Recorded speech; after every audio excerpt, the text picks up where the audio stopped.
Hello guys, welcome back to bean squad. ഇന്ന് ഞാനിവിടെ ഉണ്ടാക്കാൻ പോകുന്നത് റേഷൻ അരി കൊണ്ടുള്ള ഒരു ഉഗ്രൻ മന്തിയാണ്. അതിന് വേണ്ട ഇൻഗ്രീഡിയൻസ് എന്തൊക്കെയാണെന്ന് നോക്കാം. Garam masala 2 table spoon, Maggi cube 4 ക്യൂബാണ് ഇവിടെ എടുത്തിട്ടുള്ളത്. ഒരു പാക്കിൽ 2 ക്യൂബാണുള്ളത്, അങ്ങനെ 2 പാക്ക്, അപ്പോൾ 4 ക്യൂബ്. പിന്നെ കുറച്ച് ഗ്രാമ്പൂ, കുറച്ച് പട്ട, 1 ടേബിൾ സ്പൂൺ കുരുമുളക് പൊടി, 1 ടേബിൾ സ്പൂൺ കുരുമുളക്. പിന്നെ നമ്മൾ കുറച്ച് ഫുഡ് കളർ ആഡ് ചെയ്ത് കൊടുക്കുന്നുണ്ട്, ചെറുതായിട്ടൊന്ന് കളർ വരാൻ വേണ്ടിയിട്ടാണ്. ഇത് ആരോഗ്യത്തിന് അത്ര നല്ലതൊന്നുമല്ല, അത് കാരണം നിങ്ങൾക്ക് വേണമെങ്കിൽ കുറച്ച് കാശ്മീരി ചില്ലി വേണമെങ്കിൽ ഉപയോഗിക്കാവുന്നതാണ്. ഞാനിവിടെ കുറച്ച് ഫുഡ് കളറാണ് ചേർത്തിട്ടുള്ളത്. എന്നിട്ട് ഇത് നല്ലവണ്ണം മിക്സ് ചെയ്യുക. ക്യൂബൊക്കെ ഒന്ന് കൈകൊണ്ട് അമർത്തി നന്നായി ഇതിലോട്ട് മിക്സ് ചെയ്ത് കൊടുക്കുക.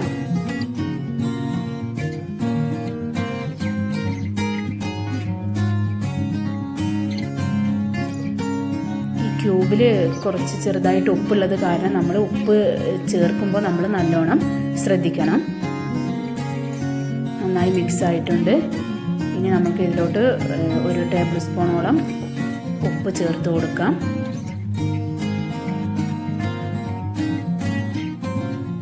ഇനി നല്ലോണം മിക്സ് ചെയ്യുക.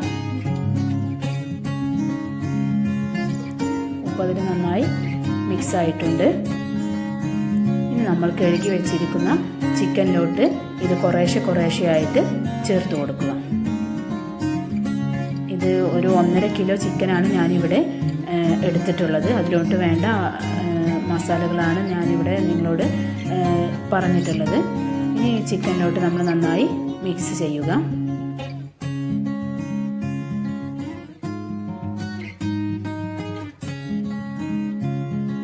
ഞാനൊന്ന് ടേസ്റ്റ് ചെയ്ത് നോക്കി. അപ്പോൾ കുറച്ച് ഉപ്പിൻ്റെ കുറവുണ്ട്, അത് കാരണം കുറച്ചുകൂടി ഉപ്പ് ആഡ് ചെയ്ത് കൊടുത്തിട്ടുണ്ട്. ഈ ചിക്കനിലോട്ട് ഞാൻ 1 ടേബിൾ സ്പൂൺ വലിയ ജീരകം ചേർത്തിട്ടുണ്ട്. അത് വീഡിയോ എടുക്കാൻ മറന്നു പോയതാണ്, അത് കാരണം ഇപ്പം ഒന്ന് പറഞ്ഞു എന്നുള്ളൂ. 1 ടേബിൾ സ്പൂൺ, അത് നിർബന്ധമാണ്, വലിയ ജീരകം ചേർത്ത് കൊടുക്കണം. എന്നിട്ട് ഇത് നല്ലവണ്ണം മിക്സ് ചെയ്ത് ഒരു ഭാഗത്ത് മാറ്റി വെക്കുക. ഇതൊരു മണിക്കൂറോളം ശരിക്കും മാറ്റി വെക്കുകയാണ് ഏറ്റവും നല്ലത്. ചിക്കനിലോട്ട് ഈ മസാല ഒക്കെ നല്ലോണം പിടിക്കാൻ വേണ്ടിയിട്ടാണത്. ഇത് 1 കിലോ റേഷൻ അരിയാണ് ഞാനിവിടെ എടുത്തിട്ടുള്ളത്. ഇത് നല്ലോണം കഴുകി വൃത്തിയാക്കി വെച്ചിട്ടുള്ളതാണ്. കുതിർത്ത് വെക്കേണ്ട ആവശ്യമൊന്നുമില്ല. റേഷൻ അരി വെളുത്ത അരി ഉണ്ടല്ലോ, അതാണ് നമ്മൾ ഉപയോഗിക്കേണ്ടത്. മട്ടരി ഉപയോഗിക്കരുത്. റേഷൻ അരി വെള്ള അരിയാണ് ഇവിടെ എടുത്തിട്ടുള്ളത്. അത് 1 കിലോനാണ് എടുത്തിട്ടുള്ളത്. ഈ ചിക്കൻ മാരിനേറ്റ് ചെയ്ത് വെച്ച ആ സമയം കൊണ്ട് നമ്മൾ അടുപ്പിൽ വെള്ളം, ഈ ചോറ് വേവിച്ചെടുക്കുന്നതിൻ്റെ വെള്ളം നമ്മൾ അടുപ്പിലോട്ട് വെക്കണം. ഇപ്പോൾ അത് വെള്ളം നന്നായി തിളച്ച് വന്നിട്ടുണ്ട്. അതിലോട്ട് ആവശ്യത്തിനുള്ള ഉപ്പ് നമ്മൾ ചേർത്ത് കൊടുക്കുക. ഉപ്പൊന്ന് മിക്സ് ചെയ്തിട്ട് ടേസ്റ്റ് ചെയ്തിട്ട് കുറവുണ്ടെങ്കിൽ വീണ്ടും ചേർത്ത് കൊടുക്കാവുന്നതാണ്. ഇനി അതിലോട്ട് ഒരു 4 ഏലക്ക, പിന്നെ ഒരു കഷ്ണം പട്ട ചെറുതായി പീസാക്കി ഇട്ട് കൊടുക്കുക. പിന്നെ ഒരു 4-5 ഗ്രാമ്പൂ. ഇതൊക്കെ ഓപ്ഷണലാണ്, പക്ഷേ നമ്മൾ ഒരു ബിരിയാണി വെക്കുകയാണെങ്കിലോ അല്ലെങ്കിൽ നെയ്ച്ചോറ് വെക്കുകയാണെങ്കിലോ ഒക്കെ നമ്മളെ കൊണ്ട് ഇതില്ലാണ്ട് നമ്മൾ കഴിയില്ല. ഇതൊക്കെ നമ്മൾ ചിക്കനിൽ ആഡ് ചെയ്തിട്ടുണ്ട്, അതുകൊണ്ടാണ് ഓപ്ഷനിലാണെന്ന് പറഞ്ഞ് നമ്മൾ കുറേശ്ശെ 4-5 ഗ്രാമ്പും ഏലക്കയും പട്ടയും ഒരു ചെറിയ പീസൊക്കെ ഇട്ട് കൊടുത്തിട്ടുണ്ട്. ഇപ്പോൾ അത് നല്ലോണം വെള്ളം തിളച്ച് വരുന്നുണ്ട്. അതിലോട്ട് നമുക്ക് ഇനി അരി ചേർക്കേണ്ട സമയമായിട്ടുണ്ട്. കുറേശ്ശെ ആയിട്ട് അരി ഈ വെള്ളത്തിലോട്ട് ചേർത്ത് കൊടുക്കുകയാണ്.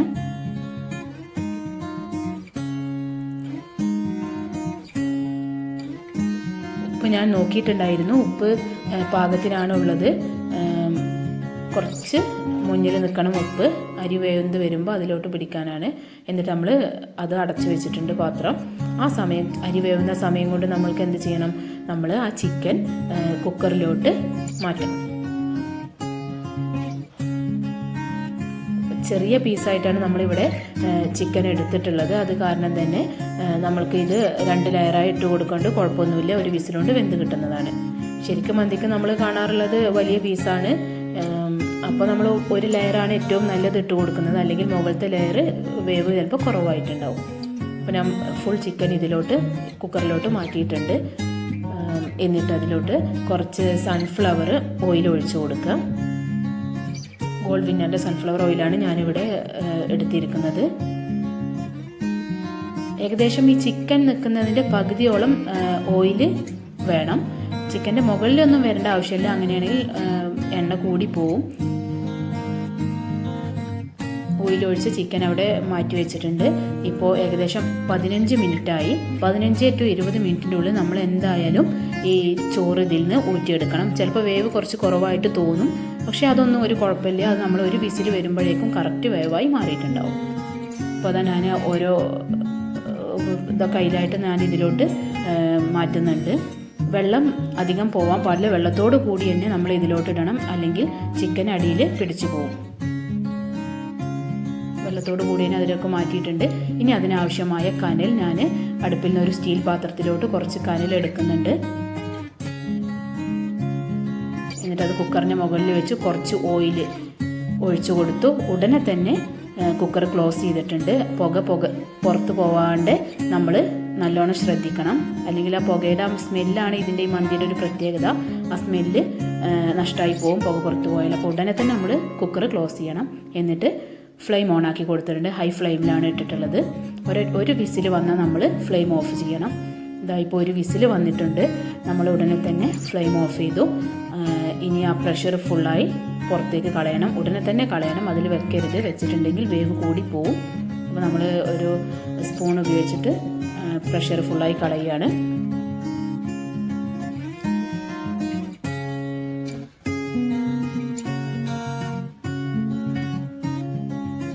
പ്രഷർ ഫുള്ളായി പോയിട്ടുണ്ട്. ഇനി നമുക്ക് കുക്കർ തുറന്ന് നോക്കാം. വേറൊരു പാത്രത്തിലോട്ട് ചോറ് മാറ്റുകയാണ്. നമ്മുടെ മന്തി, റേഷൻ അരി കൊണ്ടുള്ള മന്തി, സൂപ്പർ ടേസ്റ്റി മന്തി ഇവിടെ റെഡിയാണ്.